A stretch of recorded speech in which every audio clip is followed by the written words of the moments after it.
Hello students. आज James of NCERT series में हम आपके साथ डिस्कस करेंगे कैपेसिटर का एक इम्पोर्टेंट टॉपिक, जिसके बारे में स्टूडेंट्स को बड़ा कंफ्यूजन होता है और ये सोचते हैं कि होता क्या actually, that is dielectric polarisation.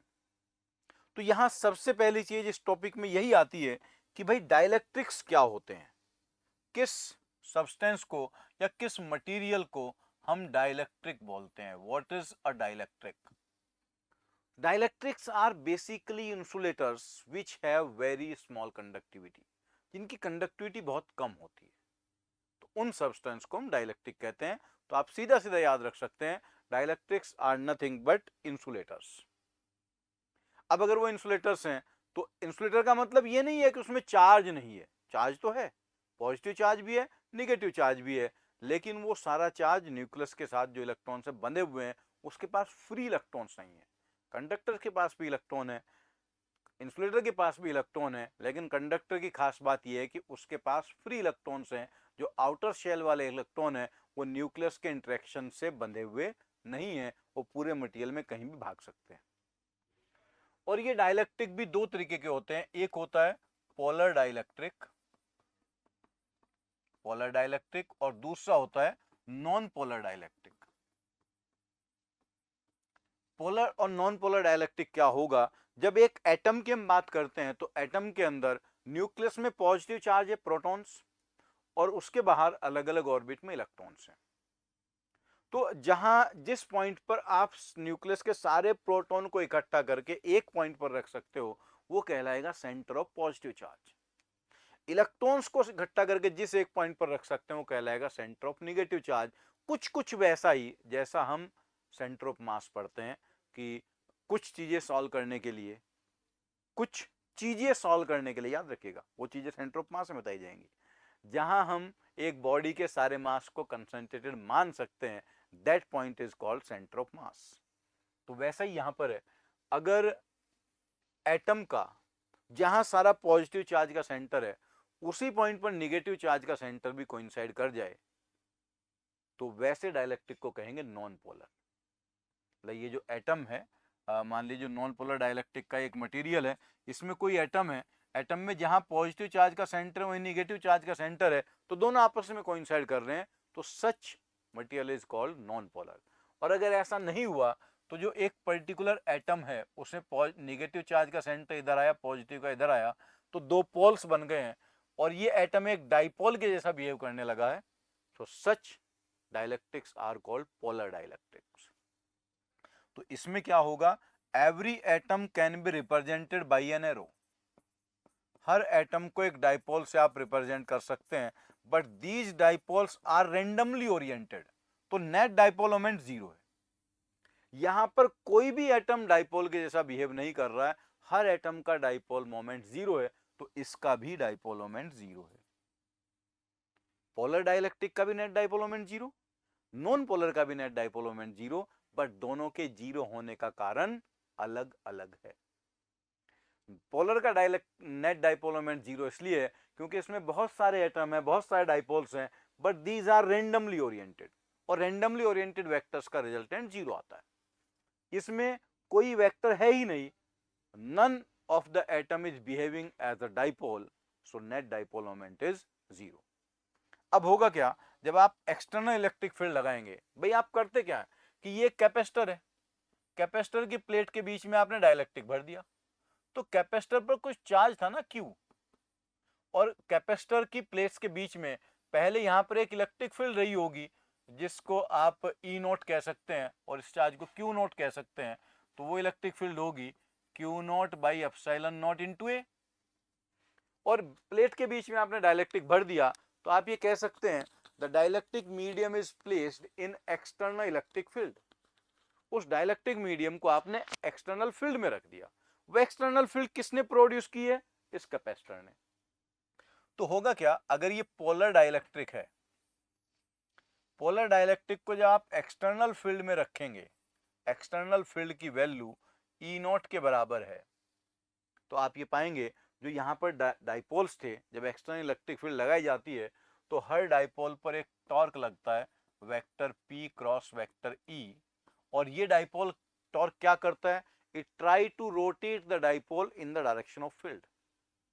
ये डाइपोल को फील्ड के डायरेक्शन में रोटेट करने का ट्राई करता है। वो रोटेट हो पाएगा नहीं, डिपेंड करता है, क्योंकि मॉलिक्यूल से वहां बहुत सारे कंस्ट्रेंट होंगे अलग अलग, लेकिन फिर भी कुछ डाइपोल्स तो रोटेट हो ही जाएंगे। तो कुछ डाइपोल्स ऐसे बन जाएंगे, मतलब मैं ये कह सकता हूं कि उन डाइपोल्स का नंबर बढ़ जाएगा जो फील्ड के डायरेक्शन में है, बाकी इधर उधर टेढ़े मेढ़े कुछ बचेंगे। अब डाइपोल के आप पता है कि टेल पर नेगेटिव चार्ज होता है और हेड पर पॉजिटिव चार्ज, तो हम ये कह सकते हैं कि इसका लेफ्ट फेस नेगेटिवली चार्ज हो गया और राइट फेस पॉजिटिवली चार्ज हो गया, तो ये अपने आप में अब नेट डाइपोल मोमेंट जीरो नहीं रहा।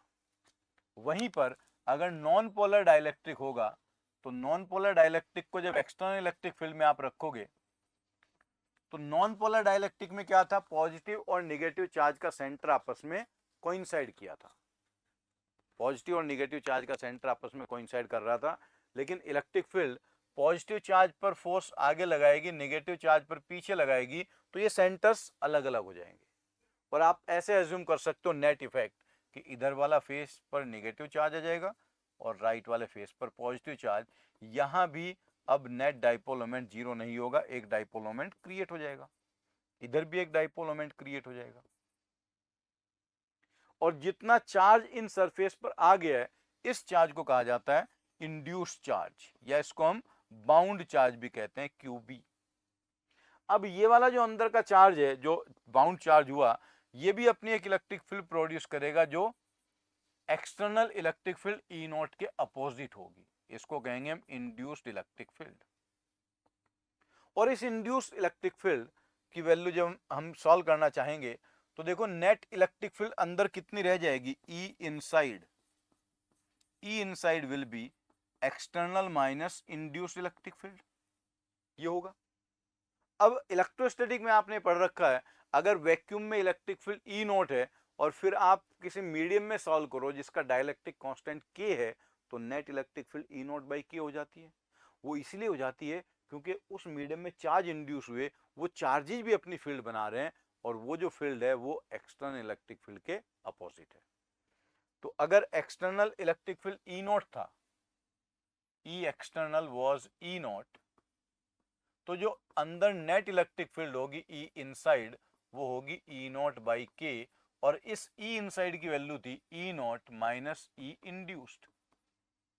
ये इंड्यूस्ड के कारण तो कम हुआ था, तो इंड्यूस्ड इलेक्ट्रिक फील्ड आपको मिल गई, induced electric field is E not into 1 minus 1 by के। इतना इलेक्ट्रिक फील्ड, वो जो चार्जेज इंड्यूस हुए, ये डाइलेक्ट्रिक है और ये एक पैरेलल प्लेट कैपेसिटर की प्लेट्स के बीच में रखा हुआ है। These are the plates of capacitor. Capacitor की प्लेट पर चार्ज है क्यू नॉट, और ये Q naught charge electric field produce कर रहा है ई नॉट। तो इस डाइलेक्ट्रिक पर भी चार्ज इंड्यूस हुए, जिधर पॉजिटिव प्लेट थी उधर नेगेटिव होगा, जिधर नेगेटिव प्लेट थी उधर पॉजिटिव होगा, और इस चार्ज का आपने लिखा क्यू इंड्यूस्ड, क्यू आई। इसने अपनी एक इलेक्ट्रिक फील्ड बनाई इधर, जिसको आप लिखोगे ई इंड्यूस्ड। उस इंड्यूस्ड इलेक्ट्रिक फील्ड की वैल्यू आपने सॉल्व कर ली। और ये डाइलेक्ट्रिक भी प्लेट के जैसा बिहेव कर रहा है, एक राइट प्लेट है एक लेफ्ट प्लेट है, तो ई इंड्यूस्ड उसकी वैल्यू आप लिख सकते हो Q induced upon epsilon naught ए। और वो जो ई नॉट था, ई नॉट की वैल्यू थी charge on capacitor plate upon epsilon naught ए। तो देखो इन दोनों की वैल्यू वहां रख दें, तो ये बनेगा Q induced upon epsilon naught A equals to Q naught upon epsilon naught A into 1 minus 1 by K. तो एप्सिलॉन नॉट कैंसल आउट हो गया। तो डाइलेक्ट्रिक के फेसेस पर जो चार्ज इंड्यूस हुआ, इंड्यूस चार्ज, वो बन गया Q naught into 1 minus 1 by K. This is called dielectric polarization. External field में आने पर डाइलेक्ट्रिक ने खुद को पोलराइज कर लिया। स्टूडेंट्स, आपने इलेक्ट्रोस्टैटिक में पढ़ा होगा कि अगर ये मेटल का बना होगा प्लेट, जो बीच में आपने मटेरियल रखा, अगर वो कंडक्टिंग मटेरियल है, तो कंडक्टिंग मटेरियल के अंदर नेट इलेक्ट्रिक फील्ड जीरो हो जाती है। वो जीरो इसलिए होती है क्योंकि जो मेटल्स होते हैं, जो कंडक्टर्स होते हैं, कंडक्टर्स का डाइलेक्ट्रिक कांस्टेंट इन्फिनिटी होता है, टेंडिंग टू इन्फिनिटी। अब के की वैल्यू अगर यहाँ इन्फिनिटी रखोगे, तो आप देख सकते हो इंड्यूस चार्ज और कैपेसिटर के प्लेट का चार्ज बराबर हो जाएगा, वो उतना ही चार्ज इंड्यूस कर लेगा जितना कैपेसिटर पर है, और इधर नेट चार्ज जीरो हो गया, उधर भी नेट चार्ज जीरो हो गया, नेट इलेक्ट्रिक फील्ड जीरो। या आप ये कह सकते हो अगर के की वैल्यू आप इन्फिनिटी करोगे तो ये टर्म जीरो हो जाएगा और induce electric field external field के बराबर होगी, तो नेट इलेक्ट्रिक फील्ड अंदर जीरो हो जाएगी। क्योंकि इसके पास उतने फ्री इलेक्ट्रॉन्स नहीं है, इसके अंदर चार्ज उतना फ्रीली मूव नहीं कर सकता, तो ये उतना स्ट्रांगली पोलराइज नहीं होगा जितना स्ट्रांगली कोई मेटल पोलराइज हो सकता है। सो स्टूडेंट, ये डाइलेक्ट्रिक्स का बेसिक है, और डाइलेक्ट्रिक आर इंसुलेटर, इसलिए उनकी प्रेजेंस से इलेक्ट्रिक फील्ड में थोड़ी कमी तो आती है, लेकिन इलेक्ट्रिक फील्ड एग्जैक्टली जीरो नहीं हो पाती। आई होप कि ये पूरा टॉपिक आपको समझ में आ गया होगा। इसको फिर से ध्यान से पढ़िएगा, इस पर थ्योरेटिकल क्वेश्चन काफी आते हैं और न्यूमेरिकल इस फॉर्म में आ सकते हैं कि बताओ इंड्यूस चार्ज कितना है, इंड्यूस इलेक्ट्रिक फील्ड कितना है। Okay, thank you very much.